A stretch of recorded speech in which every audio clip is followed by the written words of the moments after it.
A fence post driver. It's great to get your fence posts into the ground, but did you know that it's actually a great tool to help remove them, just in case you put them in the wrong spot? Let me show you. First, find the side of your post that has the little ribs or teeth coming out. Then take your driver and you want to have the open side facing up. So I'm going to have to flip this over. So the open side is now facing up. And what you want to do is get it close to your post, and then you want to kind of push back on the post, and you may have to adjust your driver a little bit because you want to get it just under that tooth right there.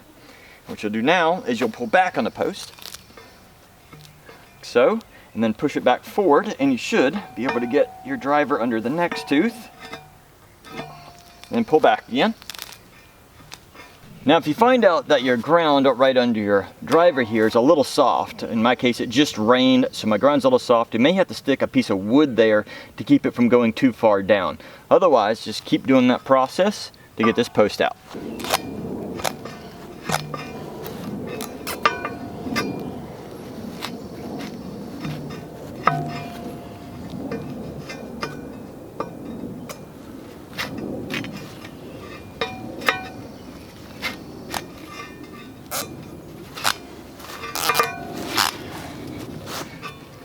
And there we go.